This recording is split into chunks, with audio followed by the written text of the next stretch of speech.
Bismillahirrahmanirrahim. Assalamualaikum warahmatullahi wabarakatuh. Selamat siang, salam sejahtera untuk kita semua. Selamat siang Bapak Ibu, rekan-rekan mahasiswa di mata kuliah metode penelitian kualitatif. Apa kabarnya Mbak Aida? Bertemu lagi Selamat ya. siang Pak Ihsan. Ya, selamat Waalaikumsalam siang. warahmatullahi. Alhamdulillah baik Pak Ihsan. Sehat ya, baik, terima Sehat. kasih. Lagi puasa hari ini? Insya Allah Pak Ihsan jika Puasa sampai Pak ya, Ihsan. Iya. baik. Semoga sehat ya Mbak Aida, kemudian ada Mas Yuda, ada Mbak Amanda, ya, Mas Ali Iskandar, ada Mas Fadilah, tadi ada Pak Widyo Hartono, ya, ada Mbak Zalfa, Mas Danang, Mbak Jennifer, Mas Fairuz ya, Mbak Fairuz, dan yang lainnya mungkin nanti sambil berjalan bisa bergabung ya, satu persatu teman-temannya. Baik, yang baru bergabung juga ada Mbak Arundia ya. Baik teman-teman, meskipun ini di jam bekerja gitu ya, di jam siang juga teman-teman ada aktivitas bekerja atau di dalam perjalanan, namun tidak apa-apa sebagai pengantar awal ya, sebagai pengantar awal di dalam mata kuliah metode penelitian kualitatif ini, saya ingin memberikan beberapa informasi penting gitu ya, sampai nanti pada akhirnya memasuki pada pekan-pekan perkuliahan sampai juga nanti pada akhirnya hasil daripada perkuliahan ini seperti apa, outputnya seperti apa ya.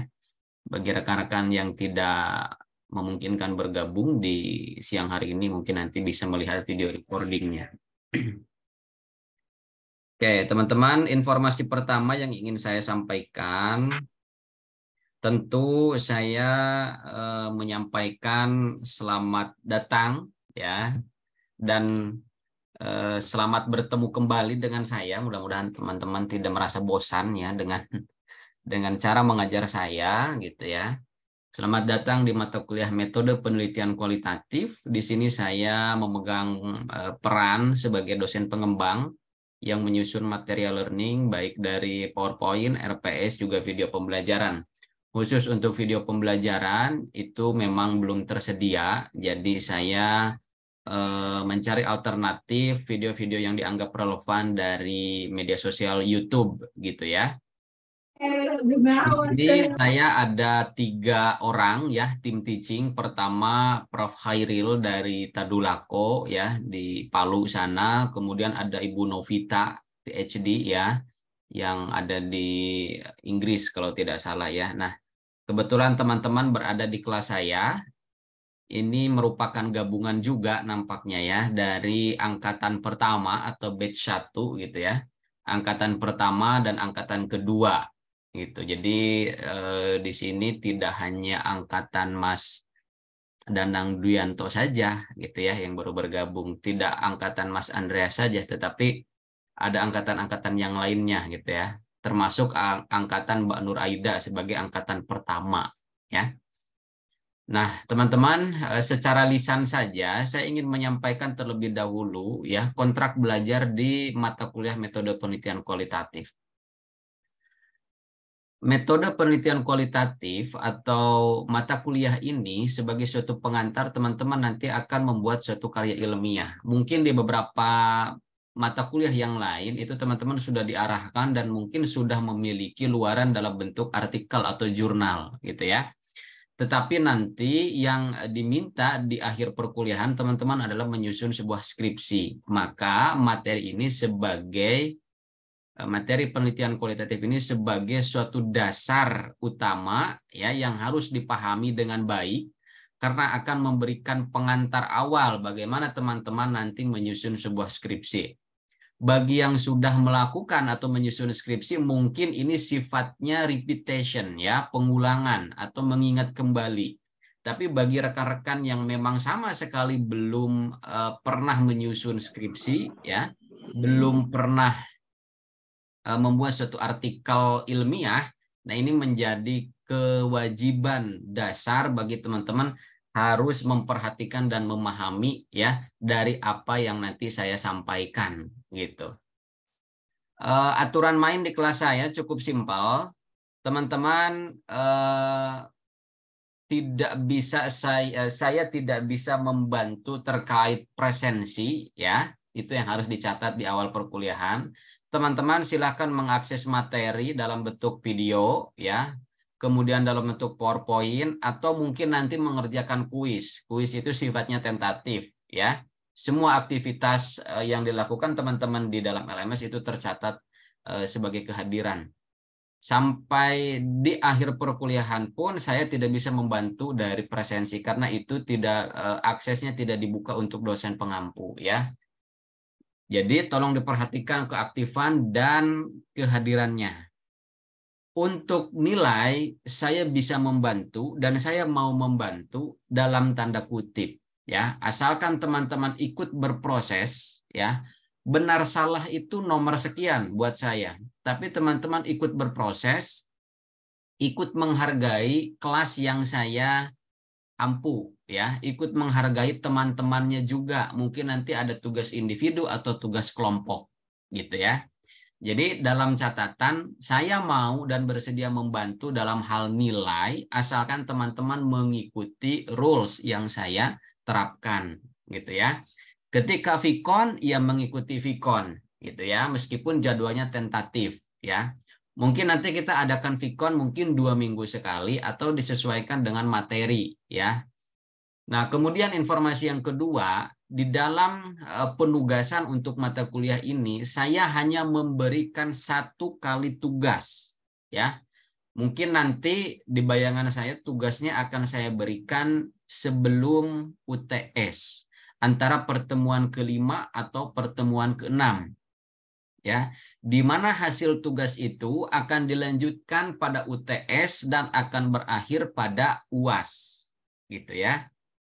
Nah, itu informasi kedua. Tadi tentang presensi, kemudian nilai, dan juga informasi kedua barusan tentang penugasan. Ya, bobot UTS itu 20%. Ya, kemudian juga bobot tugas itu 20%. Ya, sebagai gambaran jelasnya, saya menampilkan RPS. Nanti saya upload di LMS, ya. Silakan diperhatikan sebagai roadmap kita 1 semester ke depan, ya. Di sini saya sebagai ketua atau dosen pengembang mata kuliah penelitian kualitatif, ya. Capaian MK-nya apa, ya, yang harus diperhatikan di sini?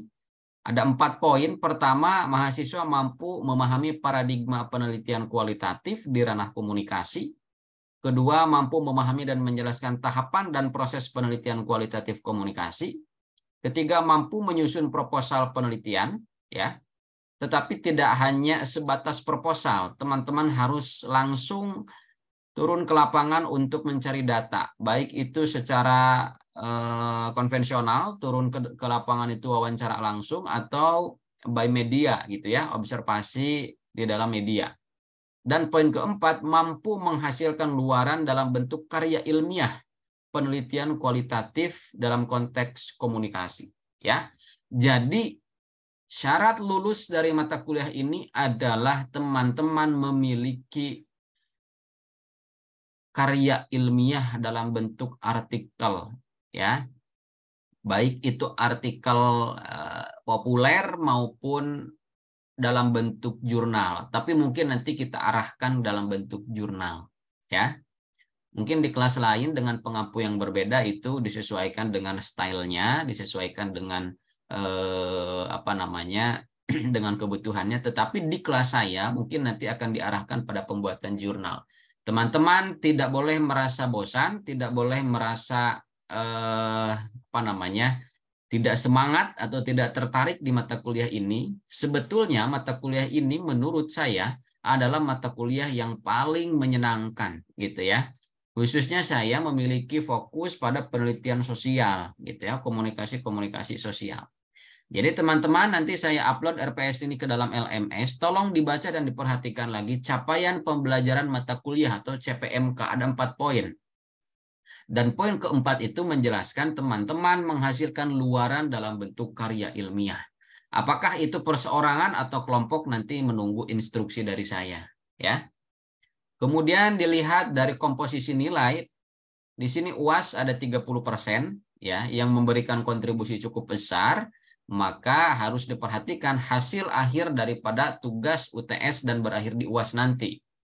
UTS sebagai keberlanjutan daripada tugas yang kita mulai dari tugas dan UTS. UTS dan tugas memiliki bobot 20% dan sikap serta presensi ya, artinya kehadiran, presensi juga ya kehadiran dan sikap ya yang bisa saya lihat baik itu di grup WhatsApp, di dalam LMS ataupun dalam bentuk apapun ya, personal communication misalkan melalui WA ke saya Japri ya, itu sebesar 30%.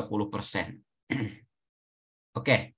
Ini harapan saya dapat teman-teman pahami ya di dalam membaca sub-sub apa yang menjadi capaian mata kuliah ini. Kemudian, pertama, di pertemuan pertama kali ini ya, kita sudah masuk pada pertemuan pertama ya. Meskipun di bulan suci Ramadan, tetapi semangat dan fokusnya harus tetap dijaga ya teman-teman.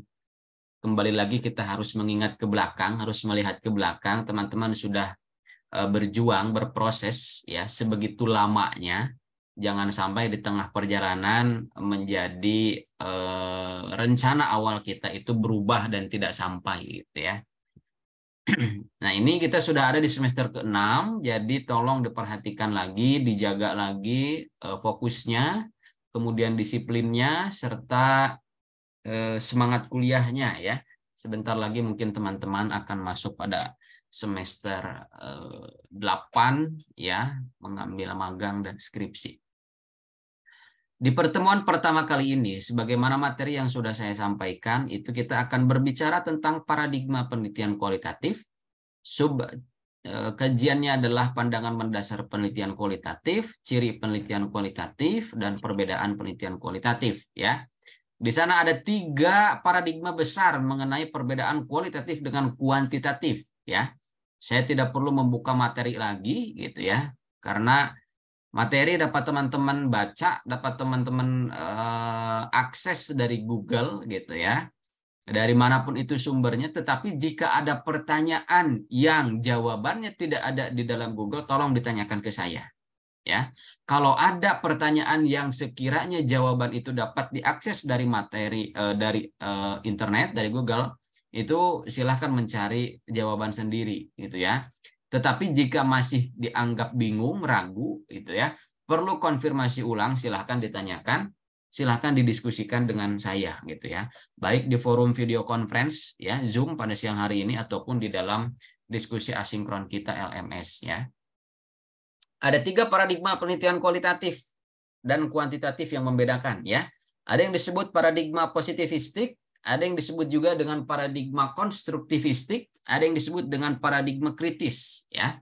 Nah, kita harus paham mengenai konsep awal daripada paradigma ini. Gitu. Teman-teman harus memahami ketika nanti penguji berkata atau menanyakan penelitian kualitatif ini berasal dari paradigma apa ya. Gitu.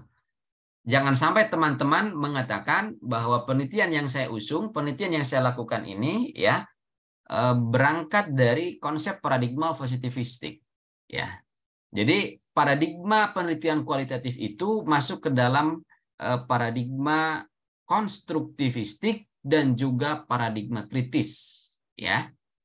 Sementara paradigma penelitian kuantitatif itu berangkat dari konsep paradigma positivistik.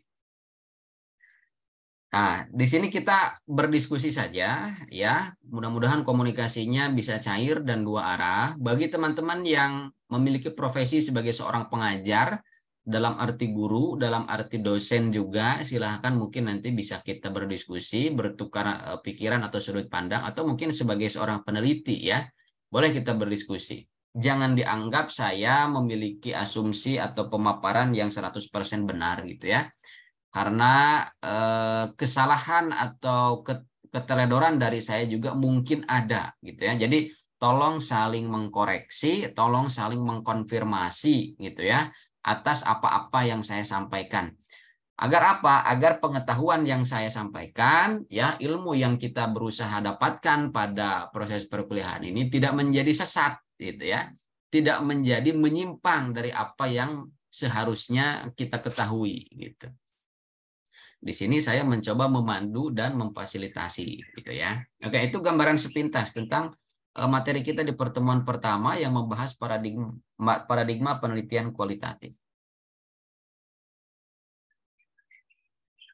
Sebentar ya.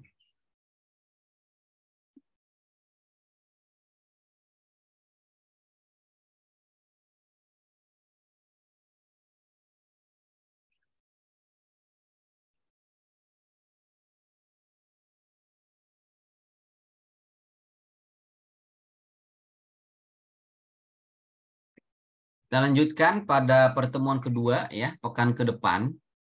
Selanjutnya pekan depan maksud saya.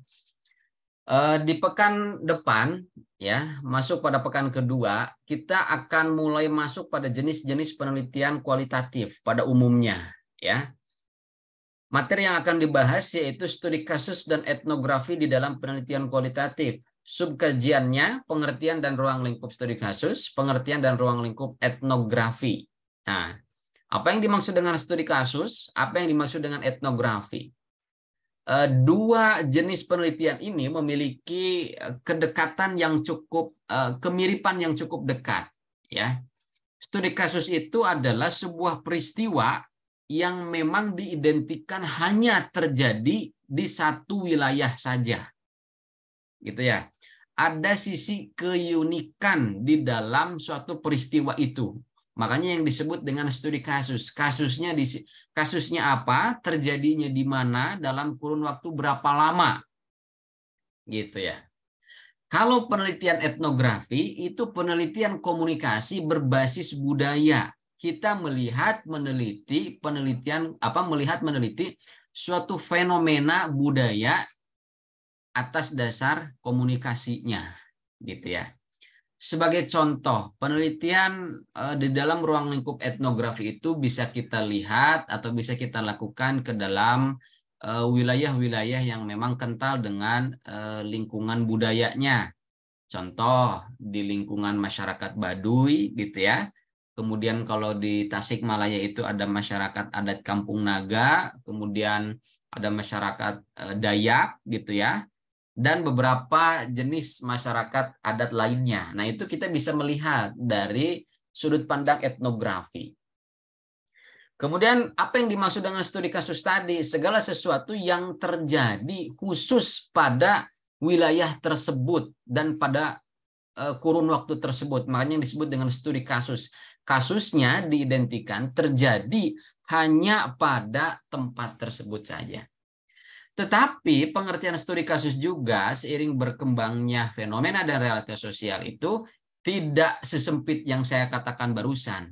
Terdapat kasus-kasus yang sama, tetapi dari kasus-kasus yang sama itu ada titik poin yang membedakan antara kasus satu dengan kasus yang dua. Gitu ya. Kasus di wilayah ini dengan kasus di wilayah itu memang cenderung relatif sama, tetapi tetap ada sisi perbedaan, keunikannya. Itu juga masih bisa kita lihat dari sudut pandang studi kasus.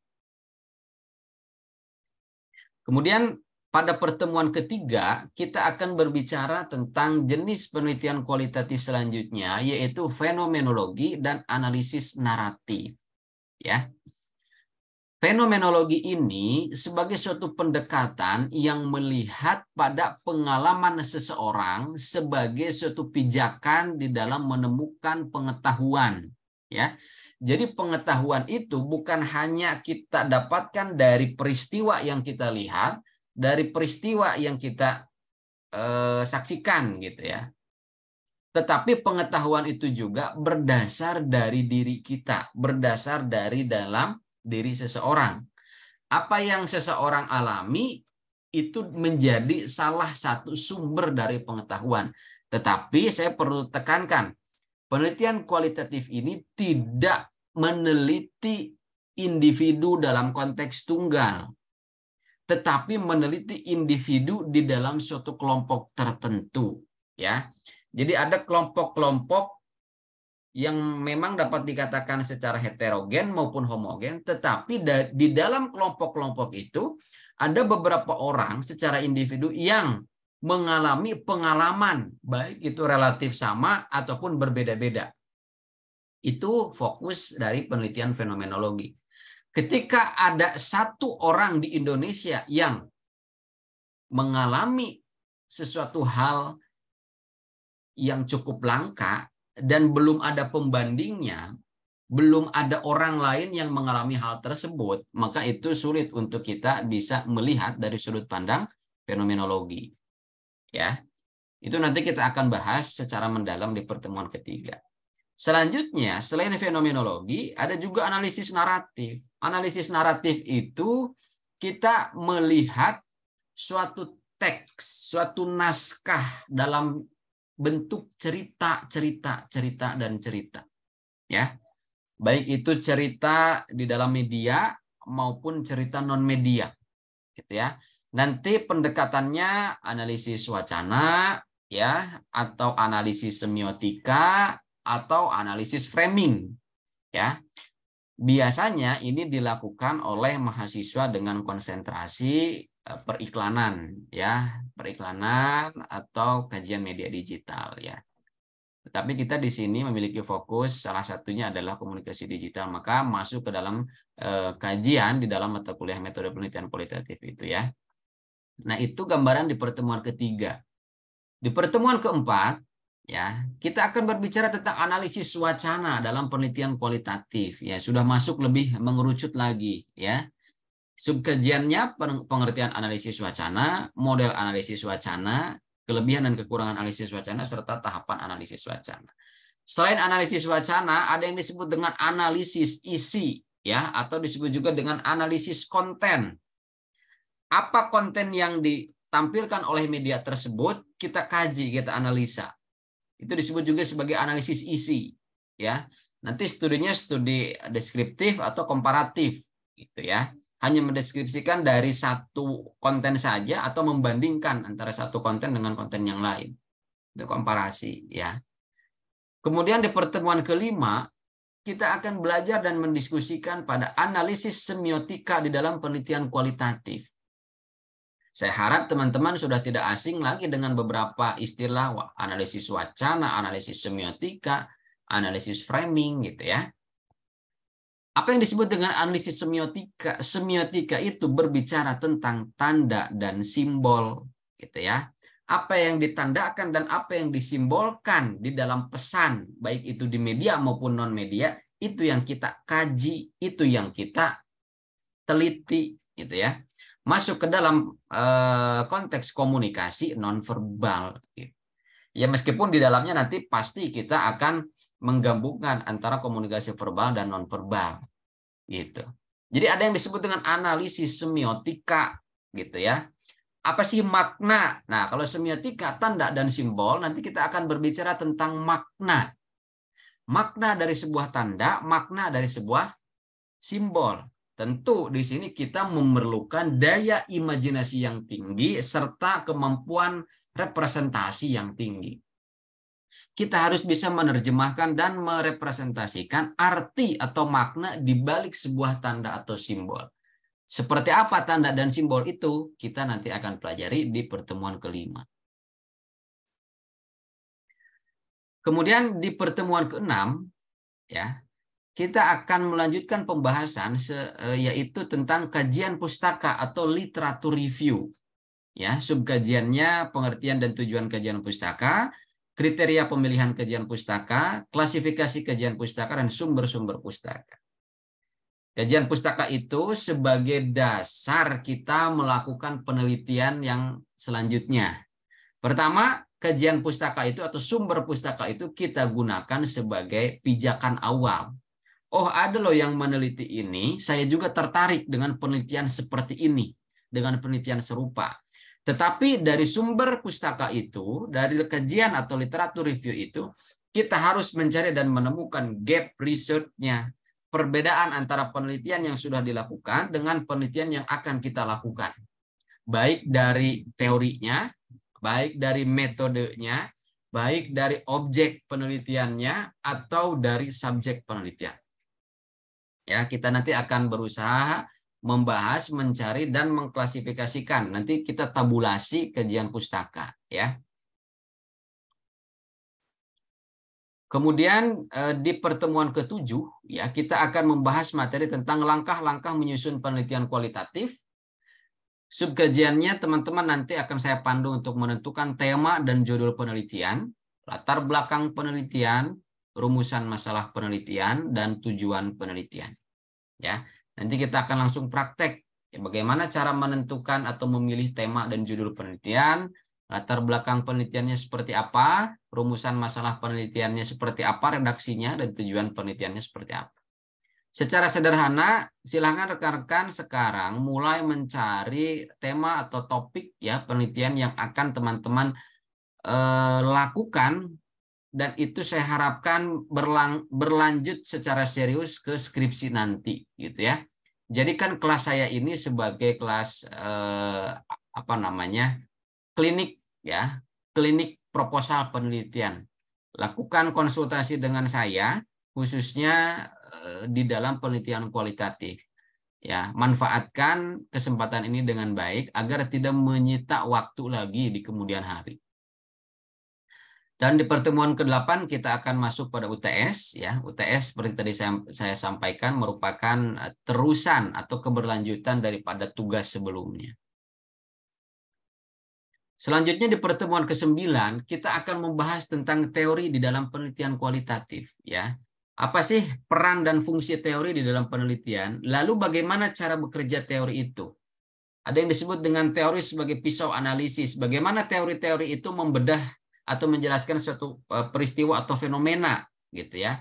Karena dari teori itu akan muncul ya pertanyaan-pertanyaan yang sifatnya itu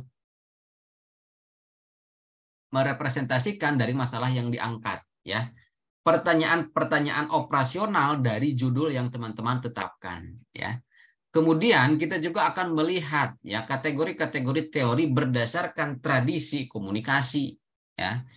Bagi teman-teman yang sudah mengambil mata kuliah filsafat komunikasi mungkin tinggal dipahami dan diingat lagi ya tentang tradisi komunikasi. Ada 7 tradisi komunikasi ya, the 7 tradition of communication, seperti semiotika, sibernetika, retorika kritis gitu ya, psikologi, sosio-kultural gitu ya, dan lain sebagainya. Nanti kita akan bahas. Di pertemuan ke-10 kita akan membahas materi tentang kerangka berpikir di dalam penelitian kualitatif. Teman-teman harus dapat nanti membuat dan menyusun kerangka berpikir. Ya, di dalamnya ada pengertian kerangka berpikir dan peran teori di dalam kerangka berpikir. Kerangka berpikir itu secara sederhana kita bisa membuatnya di dalam bentuk diagram pohon gitu ya. Diawali dari masalah di atas, kemudian dioperasionalkan ke dalam pembagian model, ke dalam pembagian klasifikasi sub atau unit masalah, lalu diteruskan oleh teori sebagai alat pembedah masalah itu tadi. Dari teori itu ada beberapa kajian yang difokuskan, lalu hasil akhir atau gambaran dari hasil penelitian itu seperti apa ya. Nanti kita akan belajar bersama-sama di dalam menyusun kerangka berpikir. Kemudian di pertemuan ke-11 kita akan membahas materi tentang populasi dan sampel di dalam penelitian kualitatif ya.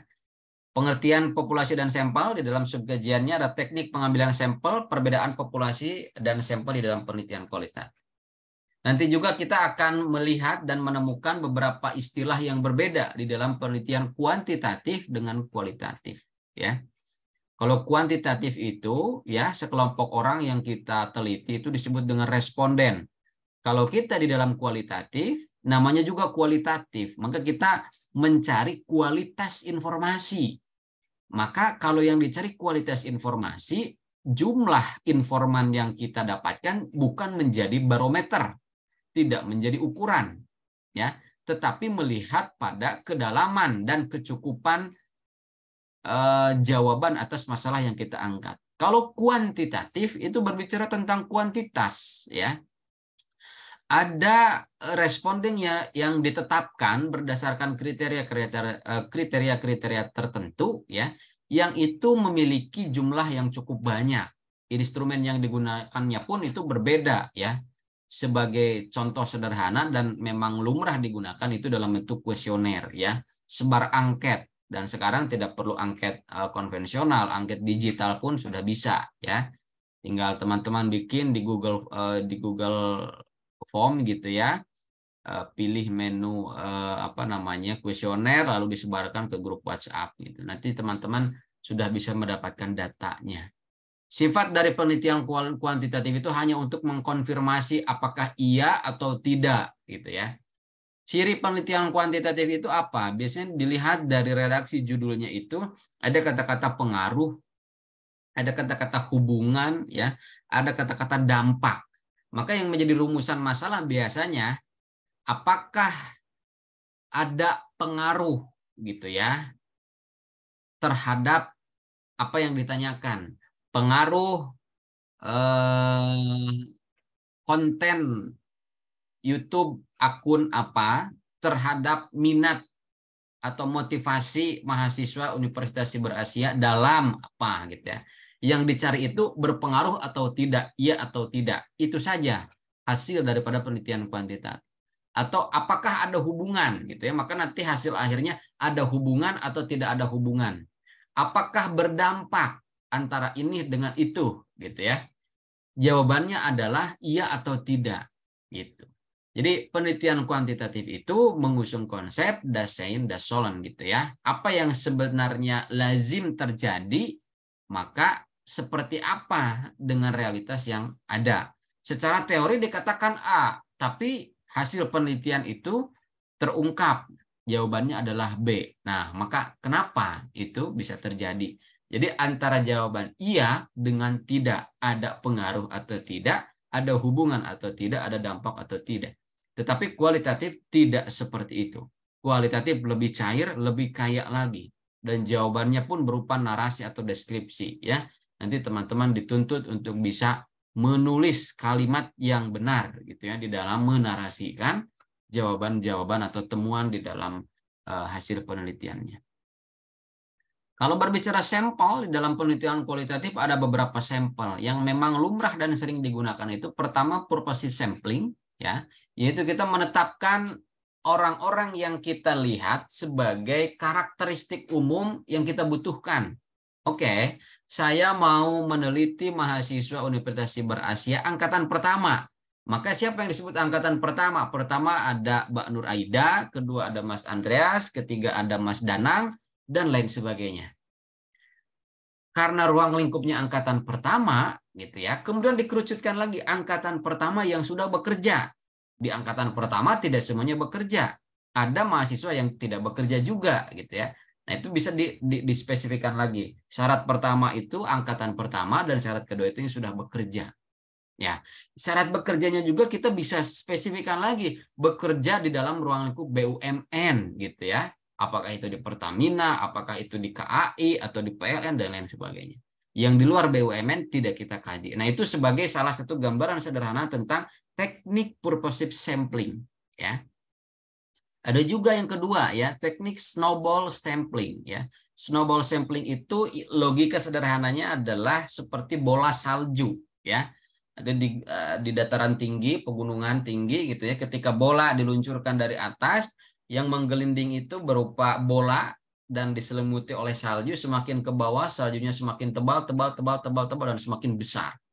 Analoginya seperti itu ya di dalam teknik snowball sampling. Kita ya menentukan satu informan dulu saja untuk kita mintai keterangannya, untuk kita wawancarai. Setelah kita wawancarai, kita menanyakan dan meminta rekomendasi kepada informan itu.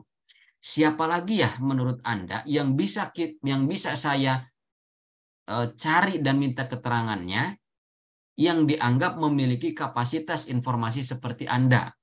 Maka informan itu akan memberikan rekomendasi. Coba tanya ke si A, ke si B, ke si C.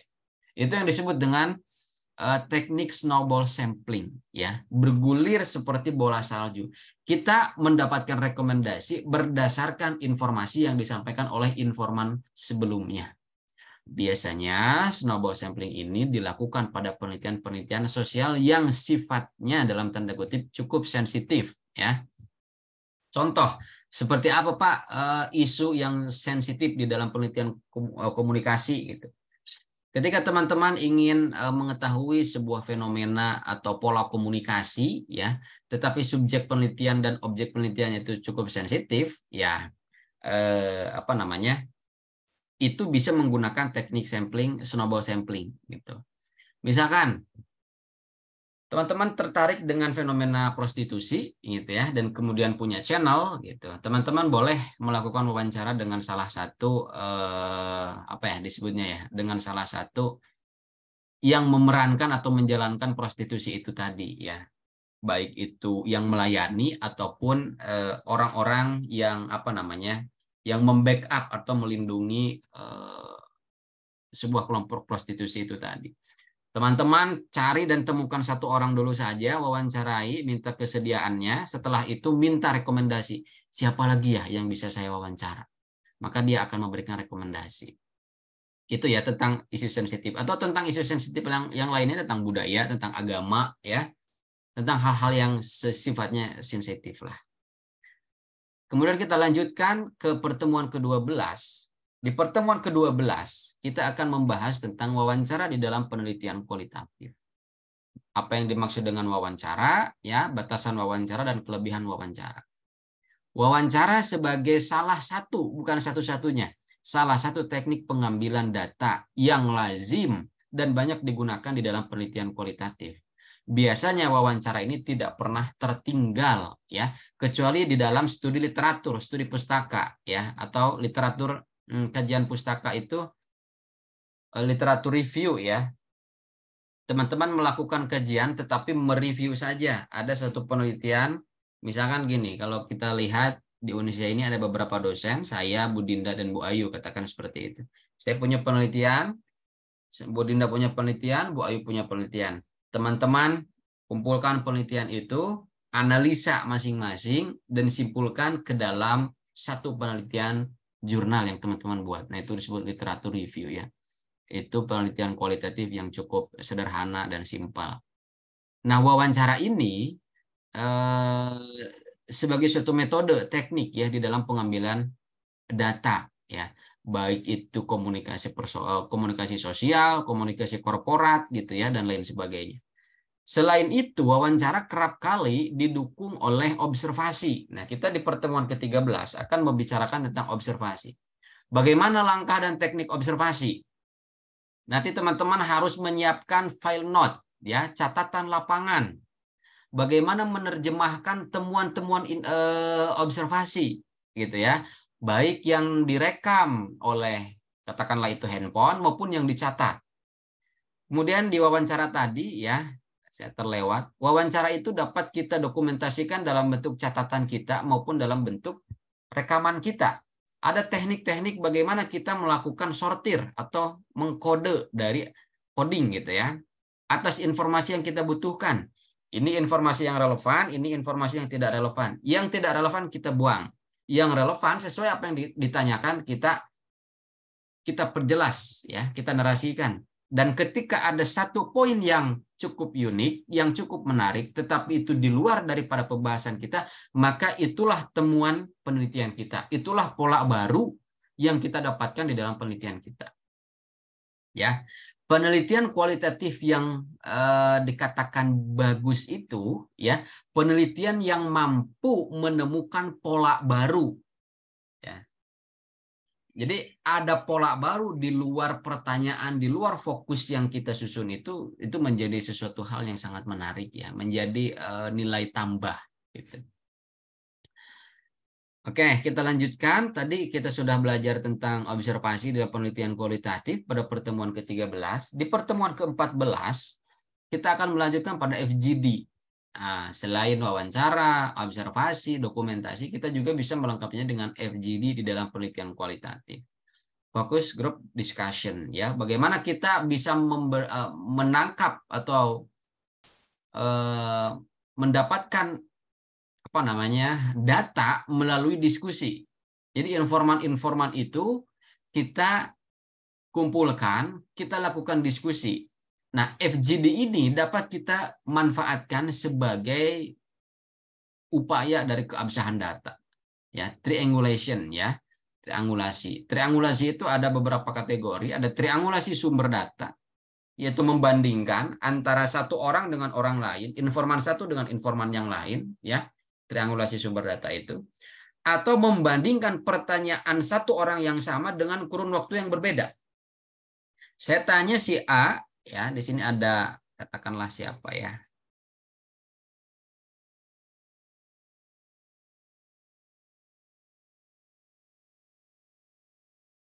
Ada Mbak Elizabeth Sukma, ya, yang beberapa semester lalu bertemu juga dengan saya. Ada Mbak Elizabeth gitu ya. Mbak Elizabeth ini melakukan proses wawancara penelitian ke si A di hari Senin. Kemudian melakukan wawancara lagi gitu ya dengan pertanyaan yang sama di hari Jumat. Apakah ada perbedaan keterangan yang disampaikan atau ada pengurangan atau ada penambahan? Ya, khususnya perbedaan. Apakah ada yang berubah dari pernyataan sebelumnya atau tidak gitu. Nah, itu yang bisa kita lakukan sebagai upaya triangulasi gitu ya. Nah, triangulasi tadi triangulasi sumber data, kemudian triangulasi teori. Triangulasi teori itu menggunakan lebih dari satu teori. Ada satu teori sebagai pijakan utama dan ada satu lagi sebagai pijakan pendukung. Bagaimana di antara kedua teori ini saling mendukung, saling bisa menerjemahkan antara temuan-temuan di lapangan. Dan yang ketiga ada triangulasi metode ya. Selain dari wawancara, teman-teman juga dapat meng-cross check dari hasil wawancara yang disampaikan oleh tokoh masyarakat ini. Ternyata di masyarakat setiap tanggal sekian bulan anu itu ada upacara yang disebut dengan upacara ini. Nah, teman-teman berdasarkan informasi yang disampaikan ya, kemudian datang langsung ke lokasi sesuai dengan petunjuk, benar nggak ada upacara tersebut, itu dengan observasi. Atau dengan cara FGD ya, triangulasi metodenya. Itu benar nggak apa yang disampaikan oleh ini secara personal kita wawancara dengan secara kelompok kita wawancarai, gitu ya. Jadi sangat ketat sekali untuk memvalidasi benar dan tidaknya, absah dan tidaknya ya keterangan di dalam penelitian kualitatif. Dan pertemuan terakhir kita akan membahas tentang teknik analisis data di dalam penelitian kualitatif. Ada pengertian, karakteristik, dan proses analisis ya. Ada reduksi, kemudian ada data condensation gitu ya.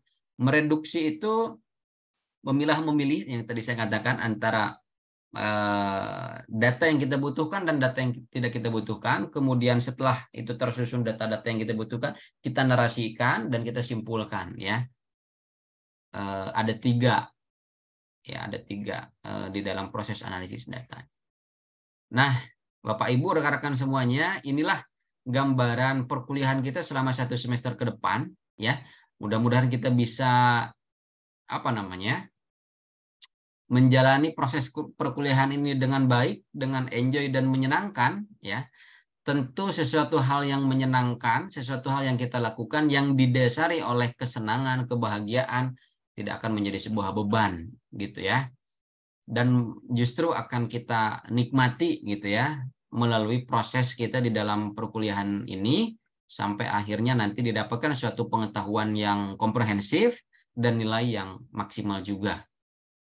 Oke, dari penjelasan RPS dulu ada yang ingin ditanyakan?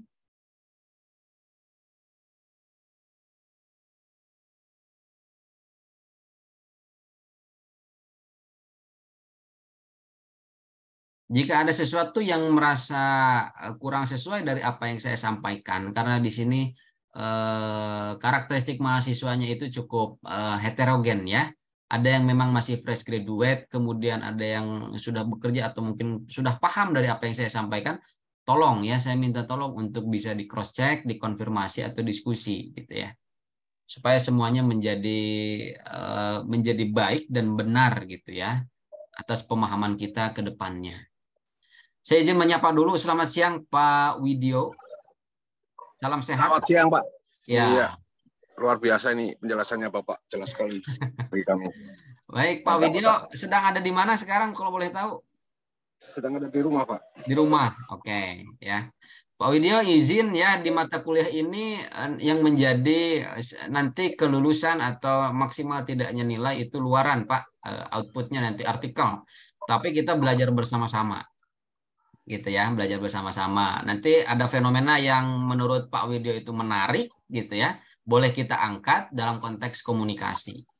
Ya, harapannya apa yang kita susun di mata kuliah ini dapat dilanjutkan untuk skripsi nanti. Gitu Ya, ya. Pak. Terima kasih, Pak. Ya, baik. Masih ada yang mau saya tanyakan, itu perbedaan antara kuantitatif dan kualitatif itu bagaimana, Pak? Baik. Berarti saya izin sekaligus mereview sekilas ya Pak ya di Ya, Pak. materi ini. Silakan, Pak. Tadi sudah saya jelaskan secara sepintas, tapi oke ya sebagai tambahan untuk mempertegas yang sifatnya redundan ya, redundansi gitu di dalam komunikasi itu ada yang disebut dengan redundansi penegasan. Begini Pak, kita lihat dulu dari paradigma. Apa sih yang disebut dengan paradigma? Tadi saya belum menjelaskan secara detail. Paradigma itu biasanya saya itu memahami sebuah materi itu dengan cukup simpel lah Pak gitu, nggak mau ribet-ribet. Paradigma itu saya maknai sebagai sudut pandang. Bagaimana cara kita memandang, bagaimana cara kita melihat. Contoh sederhana Pak, kalau misalkan nanti sahur atau nanti buka, Pak Widyo buka kulkas gitu ya. Di kulkas itu ada dua bahan. Pertama wortel, kedua kol gitu ya. Wortel dan kol ini bisa dibuat sebagai sop ya, bisa dibuat sebagai bakwan. Nah, ketika Pak Widyo buka kulkas, wah ada wortel sama kol. Dibikin sop bisa, ya, dibikin bakwan bisa. Secara sederhana, itulah yang disebut dengan paradigma. Sudut pandang kita, bagaimana kita bisa melihat, bagaimana kita bisa menerjemahkan fenomena atau realitas sosial yang ada. Nah, fenomena dan masalah sosial yang ada itu kita lihat sebagai suatu kejadian yang kita tuh bisa memasukkan pada paradigma yang mana nanti kita akan melakukan penelitiannya. Apakah paradigma kuantitatif atau kualitatif? Nah, kualitatif dan kuantitatif itu juga dibedakan atas 3 paradigma besar. Itu yang tadi saya sampaikan. Yaitu positivistik, kemudian konstruktivistik, dan juga kritis. Oke, sebagai pengantar ya. Kita mulai dari slide ini dulu, penelitian kualitatif. Apa yang disebut dengan penelitian kualitatif? Adalah cara-cara atau proses ya yang melibatkan tindakan, proses atau peristiwa. Jadi penelitian kualitatif itu berdasar pada pertanyaan-pertanyaan yang sebetulnya sering kita alami Pak di dalam benak kita. Tetapi yang menjadi perhatiannya adalah kualitasnya Pak, kedalaman informasinya Pak. Kalau di dalam kuantitatif nggak begitu dalam, it's okay. Hanya mencari jawaban ada tidak hubungan antara variabel satu dengan variabel kedua. Ada tidak pengaruh antara variabel satu dengan variabel kedua. Tidak membahas kedalaman informasi di dalam kuantitatif. Dan kuantitatif sifatnya mengeneralisir, gitu ya, sifatnya membuat umum. Tetapi kualitatif sifatnya satu peristiwa saja. Sifatnya hanya untuk yang kita teliti saja. Belum tentu hasil penelitian di wilayah ini sama dengan hasil penelitian di wilayah berbeda. Gitu. Makanya kualitatif, kualitas informasinya. Gitu ya. Ini pandangan mendasarnya boleh boleh dibaca. Ciri penelitian kualitatif ya untuk pertanyaan Pak Widyo ini sebenarnya jawaban dari materi kita di pertemuan pertama ya. Nggak apa-apa, mungkin teman-teman ada yang belum baca, juga ada yang masih belum paham. Pertama, latarnya alamiah, Pak, tidak dibuat-buat. Ya, ada fenomena yang terjadi, kita amati, gitu ya. Baik itu fenomena yang terjadi secara perseorangan, kita dapat mengkajinya melalui fenomenologi tadi, atau pada suatu kelompok masyarakat, studi kasus. Contoh Pak, studi kasus itu seperti apa? Di Jogja ada yang disebut dengan skaten. Ya, skaten itu seperti perayaan Maulid Nabi, Pak. Gitu. Tapi istilahnya skaten ya. Ada pasar malam di sana, gitu ya. Kemudian ada jajanan ini dan itulah banyak sekali. Itu skaten di dalam upaya atau penyambutan memeriahkan momen Maulid Nabi, ya, kelahiran Nabi Muhammad, gitu ya. Kalau di dalam agama Islam. Itu disebut dengan studi kasus. Kasusnya sekaten itu hanya ada di Jogja ya, sebagai kota budaya. Di Solo belum tentu ada, apalagi di kota-kota yang notabene bukan kota budaya.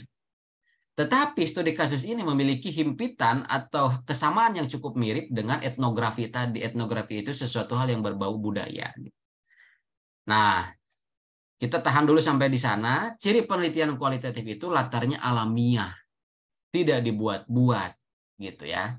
Terjadi dengan sendirinya, baik itu berdasarkan budaya, agama, ataupun hal-hal yang lainnya. Kemudian manusia sebagai instrumen.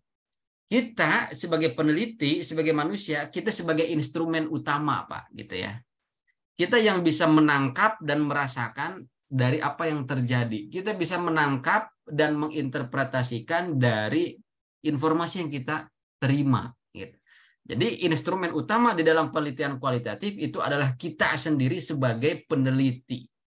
Kalau instrumen utama di dalam penelitian kuantitatif adalah kuesioner, ya. Kuesioner itu representasi daripada teori yang kita terapkan, representasi daripada kerangka berpikir yang sudah kita susun. Karena di dalam penelitian kuantitatif kita tidak bisa langsung turun ke lapangan sebelum semuanya clear, sebelum semuanya siap. Dari latar belakang, rumusan masalah, gitu ya, teori yang digunakan, kerangka berpikir dan lain sebagainya. Tetapi ciri penelitian kualitatif itu dinamis, dapat berubah sewaktu-waktu. Ketika kita turun ke lapangan, judul pun bisa berubah, teori yang digunakan pun bisa berubah, model dan metodenya juga bisa berubah, tergantung dari apa yang ada di lapangan. Jadi jangan heran dan jangan kaget ketika kita memilih penelitian kualitatif, semuanya masih bisa dirubah. Ketika nanti teman-teman sudah sidang, misalkan, judul pun masih bisa dirubah, metode pun bisa berubah, semuanya masih bisa berubah. Gitu. Kemudian poin selanjutnya di dalam ciri penelitian kualitatif itu ada grounded theory, ya. Kita mengusung satu teori besar sebagai pisau analisis. Kemudian poin kedua deskriptif, ya. Kita itu berusaha menjabarkan, bercerita atas pertanyaan yang identik terjadi itu, yang identik disusun itu di dalam bentuk pertanyaan why and how, kenapa dan bagaimana. Kenapa bisa terjadi? Lalu bagaimana peristiwanya itu terjadi? Bagaimana peristiwa itu bisa terjadi? Gitu ya. Meskipun tentu unsur 5W1H pun bisa kita masukkan semuanya, siapa yang terlibat di dalam peristiwa itu, kapan, di mana, gitu ya, kenapa dan bagaimana. Kemudian mementingkan proses daripada hasil, ya, yang dilihat itu prosesnya bukan hasilnya, ya, di dalam penelitian kualitatif. Fokus penelitiannya pada aspek tertentu, fenomena, ya, realitas sosial di dalam penelitian kualitatif.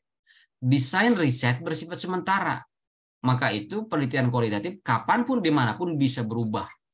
Sifatnya tidak kaku seperti penelitian kuantitatif. Kemudian ada kesepakatan, ya, kesepakatan itu antara peneliti dengan informan. Sepakat ya, informasi yang disampaikan seperti ini, maka kesimpulannya seperti ini. Meskipun kadangkala kita sebagai peneliti itu ada sisi subjektivitas, ya, di dalam menginterpretasikan, di dalam menerjemahkan informasi-informasi yang kita dapatkan. Nah, ini yang dibedakan tadi, ya, tambahan jawabannya dilihat dari paradigma. Paradigma sebagai suatu sudut pandang. Coba lihat, ya. Paradigma sebagai seperangkat nilai-nilai dasar yang dijadikan sebuah landasan penelitian.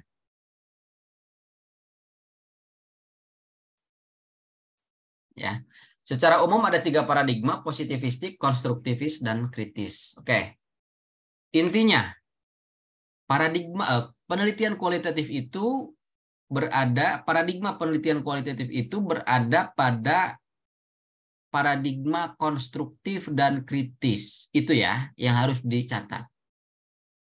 Kenapa demikian? Karena penelitian kualitatif itu sifatnya bisa membangun, mengkonstruksi, ya, mengkonstruksi realitas, ya, mengkonstruksi fenomena atas informasi yang kita dapatkan. Selain itu, penelitian kualitatif itu juga bisa berangkat dari paradigma kritis. Kritis itu segala sesuatu yang semu, yang tidak bisa orang banyak itu ketahui. Contoh, beberapa waktu lalu ada berita tentang kasus pencucian uang 349 triliun di Kementerian Keuangan. Teman-teman memiliki sudut pandang kritis, mau meneliti itu, gitu ya.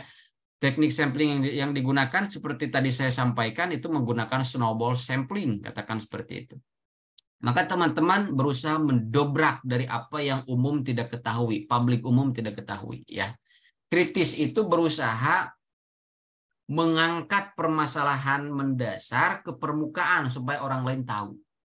Adanya ketidakadilan, adanya praktik-praktik ilegal gitu ya. Itu sifatnya kritis, mendobrak gitu ya, mengangkat fenomena ke permukaan. Jadi penelitian kualitatif itu berangkat dari paradigma konstruktif dan kritis. Sementara penelitian kuantitatif itu hanya berangkat dari paradigma positivisme atau positivistik. Paradigma positivistik itu, ya, konsep sederhananya dapat kita analogikan seperti konsep Dasein das Sollen. Seperti ini harusnya, dan tetap ada sebab akibat begitu ya. Dan itu sifatnya generalisir, mengeneralisir, bersifat umum. Contoh, teman-teman, kalau kita berbicara tentang gender, laki-laki dan perempuan, kita bisa klasifikasikan berdasarkan cara berpakaiannya. Cara berpakaian seorang laki-laki, ya, misalkan menggunakan celana jeans, kemudian kemeja, ya, sepatu, jam tangan, ya, kemudian rambutnya seperti apa, gitu ya, atribut yang lainnya digunakan seperti apa, cara berjalannya juga seperti apa, katakanlah seperti itu. Kalau kita bandingkan dengan gender yang lainnya, perempuan itu cenderung menggunakan rok, gitu ya. Balutan warna yang digunakan pun merepresentasikan dari apa yang disukai. Apakah perempuan itu menyukai warna pink gitu ya? Karena ada beberapa istilah kan, ada cewek bumi gitu ya, cewek langit, apalagi ya. Koreksi kalau saya salah ya. Ada cewek kue gitu ya, di fenomena-fenomena Citayam Fashion Week yang dulu gitu. Nah, itu yang membedakan antara gender perempuan dan laki-laki. Perempuan menggunakan anting, menggunakan lipstick, ya, berdandan, ada touch up gitu ya, dan lain sebagainya. Nah, tetapi ya, bagaimana jadinya ketika seorang laki-laki cenderung menggunakan atau berpenampilan seperti perempuan, menggunakan lipstick, menggunakan anting, dan atribut-atribut yang memang lumrah atau biasa digunakan oleh perempuan. Seperti apa jadinya? Ya kan? Nah, ketika fenomena itu terjadi, kita lihat ada laki-laki yang menggunakan atribut-atribut seperti perempuan, itu tidak bisa ditolerir di dalam paradigma positivistik. Karena positivistik itu apa yang seharusnya terjadi, ya harus memang terjadi. Apa yang ditemukan di dalam ruang lingkup sosial, dalam fenomena dan realitas, itu yang memang harusnya terjadi. Gitu. Sebagai contoh, saya punya profesor ya di Solo saat saya studi S2 dulu gitu ya. Beliau lulusan PhD dari Prancis. Tentu di sana nilai dan norma sosialnya berbeda ya. Laki-laki berpenampilan sebagai perempuan itu menjadi sesuatu hal yang lumrah. Begitupun sebaliknya, perempuan berpenampilan sebagai laki-laki itu bukan sesuatu kesalahan. Nah, tetapi dari nilai yang memang sudah diterapkan di sana, profesor saya itu menerapkannya juga nilai dan norma sosial di sana. Diterapkan di Universitas di Solo, di Indonesia. Sehingga lingkungan sekitar, para sivitas akademika menolak kehadiran, menolak akan eksistensi profesor saya demikian. Ya, kenapa kok ada seorang dosen gitu ya, seorang intelektual berpenampilan tidak seperti norma pada umumnya. Ya, laki-laki berpenampilan sebagai perempuan, menggunakan anting, menggunakan segala sesuatu yang memang digunakan oleh perempuan, karena menurut dirinya itulah ekspresi dan kebebasan gitu ya, yang memang diberikan di Prancis dulu. Tapi kan di Indonesia berbeda dengan norma dan nilai sosial yang diterapkan. Nah, positivistik itu menentang dari apa-apa yang di luar dari yang semestinya terjadi gitu. Nah, mungkin itu bisa kita kaji ke dalam paradigma konstruktivistik, gitu ya. Nanti kalau berbicara tentang contoh tadi, mungkin akan berbicara tentang teori komunikasi, teori identitas komunikasi, gitu ya. Kemudian penetrasi sosial dan lain sebagainya.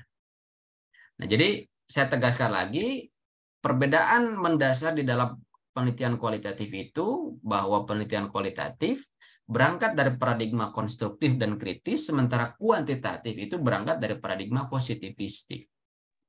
Ya, ini silahkan dibaca saja. Intinya seperti itu ya, poin-poinnya seperti itu, kurang lebih ya untuk jawaban Pak Widyo tadi. Kalau Siap, Pak. Terima kasih, Pak. kuantitatif, ya sama-sama Pak Widyo. Kalau kuantitatif metodenya eksperimen dan survei. Eksperimen itu cenderung digunakan oleh disiplin ilmu eksak ya Pak. Eksperimen itu misalkan di dalam ilmu kesehatan atau pendidikan. Eksperimen metode pembelajaran di sekolah A. Oke, eksperimen. Kalau komunikasi itu cenderung jarang menggunakan metode eksperimen. Biasanya survei Pak. Survei dengan kuesioner tadi. Itu kuantitatif. Kalau kualitatif itu etnografi, studi kasus, dramaturgi, fenomenologi gitu ya, seperti apa yang tadi saya sampaikan. Banyak sekali cara-cara metodenya ya. Pendekatan budaya dengan etnografi, pendekatan sesuatu hal yang unik dengan studi kasus, pendekatan atas pengalaman seseorang melalui fenomenologi gitu ya. Kemudian analisa teks di dalam sebuah media gitu ya dengan analisis wacana, analisis simbol ya, simbol dan tanda itu menggunakan semiotika, kemudian arah pemberitaan di dalam media ini oke, itu menggunakan framing gitu. Jadi banyak sekali di dalam penelitian kualitatif. Saya ada judul persiapan skripsi, Pak. Oke, bagaimana Pak? Dengan judul foto bersama public figure membantu pemasaran video syuting, yaitu saya sendiri, Pak. Bagaimana menurut Bapak? Apa boleh diulang Pak? Foto bersama public figure membantu marketing atau pemasaran video syuting, yaitu usaha saya sendiri. Bagaimana menurut Membantu Bapak? pemasaran video syuting. Oke, Bapak sebagai orang yang bergerak di bidang jasa ya, video syuting Iya, ya. Pak. Apakah itu di wedding ataukah di sebuah event? Itu mungkin bisa kita lihat dari semiotika gitu ya, atau dari pola komunikasi persuasif. Boleh, Pak, tetapi nanti kita akan perdalam sehingga masalahnya menjadi jelas. Itu sih kita lihat dari sudut pandang komunikasi, teknik komunikasi pemasaran berarti ya, Pak ya. Iya, Pak. Boleh, boleh saja. Nah, yang perlu saya tekankan itu ketika Bapak dan kita semua sudah menemukan masalah penelitian, pastikan masalah itu layak untuk diteliti, gitu ya. Oke, ada masalah, tetapi layak atau tidak masalahnya, gitu. Kadangkala masalah yang diangkat oleh beberapa mahasiswa lah ya di mahasiswa saya di unit yang lain itu belum menemukan substansi apa sih masalahnya. Emang penting buat orang lain ya, secara sederhana pertanyaannya seperti itu. Atau buat kita sendiri sebagai peneliti, apakah penting buat kita? Tanya dulu gitu. Jadi masalah itu segala sesuatu yang memang menyangkut, setidaknya ada beberapa kelompok orang yang terbantu atas penelitian kita nanti. Kita nanti akan lebih perkaya ya Pak untuk penelitian berbasis marketing. Mungkin tidak hanya dilihat dari itu, mungkin dari strategi-strategi yang Bapak yang Bapak gunakan selain foto itu tadi ya. Foto itu menjadi sesuatu hal yang menarik bila mana figurnya juga memiliki daya tarik yang cukup besar. Contoh, Ya, Bapak sudah ada dokumen foto dengan siapa saja? dengan Pak Jokowi, Pak. Oh, sampai presiden sudah ada? Ada, Pak. Hasilnya ada, bentuk fotonya? Ada, Pak. Oke. Itu sudah cukup menurut saya. Kalau skalanya atau levelnya dengan presiden katakan. Tapi nanti kita susun lagi. Oke. Itu coba nanti Pak Widyo di list satu judul, tetapi tidak berhenti di sana. Barangkali ada alternatif judul yang lain. Kita nanti diskusikan dan pilih mana yang kira-kira prospeknya bagus ke depan. Gitu Pak. Ya, intinya kan itu berarti karya kita, bukan menjiplak, Pak. Betul, betul. Betul, tetapi kadangkala di dalam penelitian itu, Pak, di dalam merumuskan dan menentukan judul itu, kita tuh ada beberapa alternatif gitu. Oke, satu alternatif yang cukup menarik buat Pak Widyo, tetapi tidak ada salahnya sambil kita berjalan nanti dibuat lagi alternatif judul yang lain. Gitulah. Iya, Pak. Ya, siap. Masuknya kuantitatif apa kualitatif itu? Kualitatif, Pak. Kita tidak membahas kuanti di sini. Oh, Segala kualitatif. sesuatu yang sifatnya nanti judulnya kuanti mungkin akan kita alihkan ke kualitatif. Ya, seperti itu. Iya, Pak. Terima kasih, Pak. Baik, sama-sama, Pak. Oke, kemudian ini bisa teman-teman ya pahami lagi. Intinya seperti itu, poin besarnya ya, dan selebihnya bisa teman-teman baca ya secara teks di dalam materi yang saya sampaikan.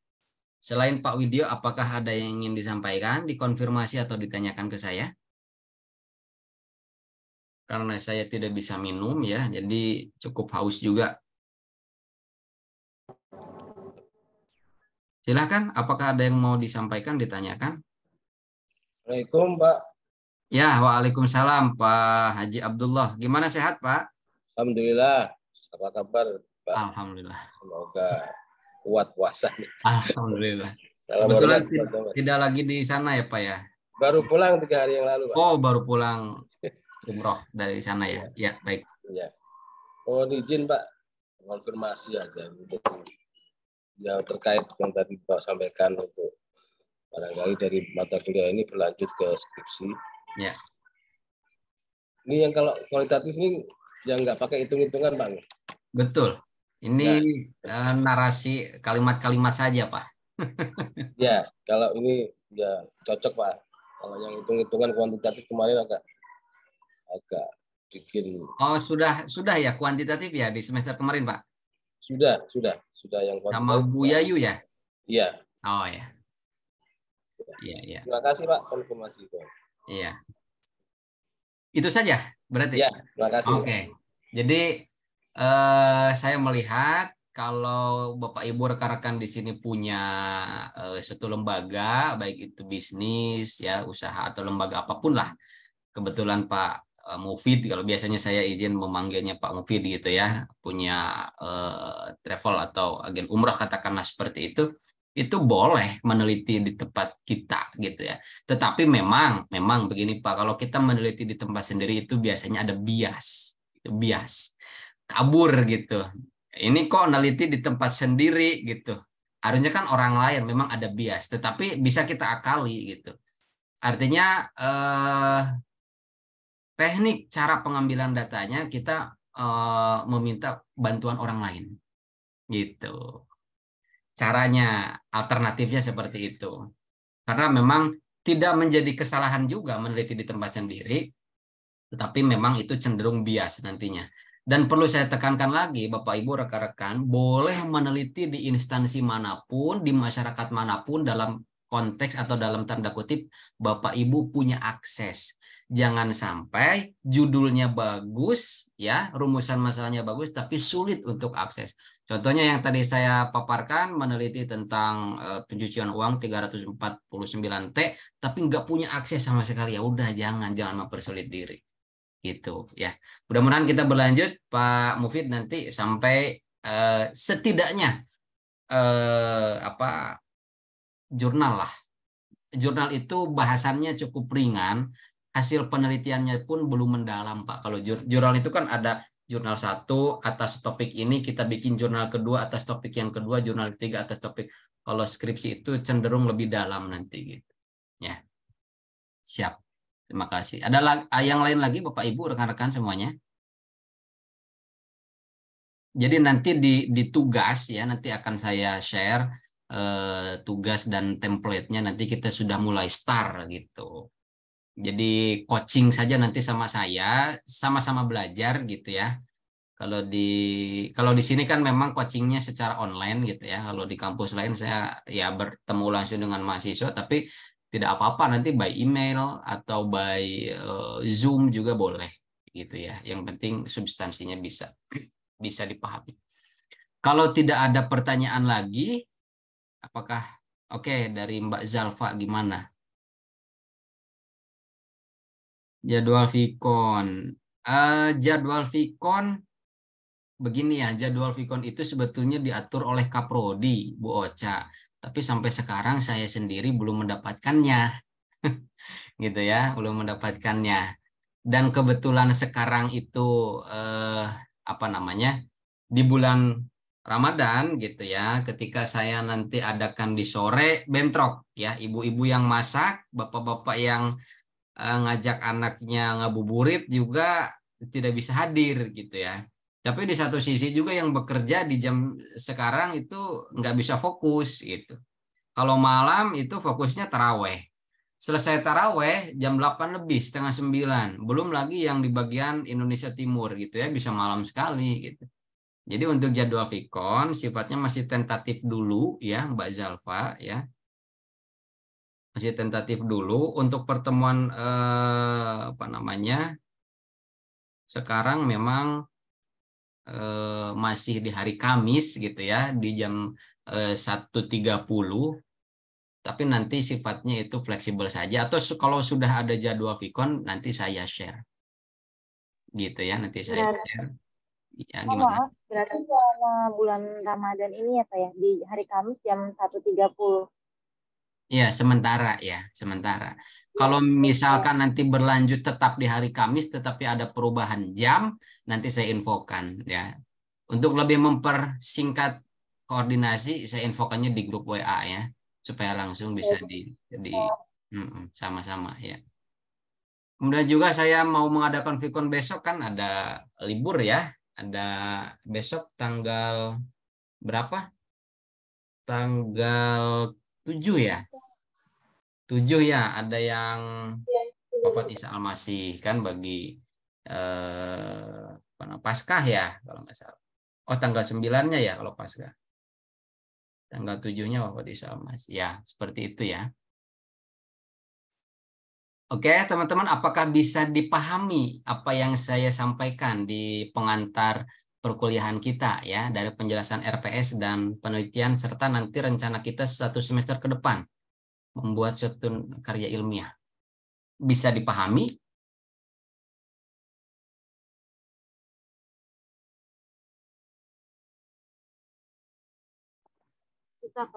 Bisa ya.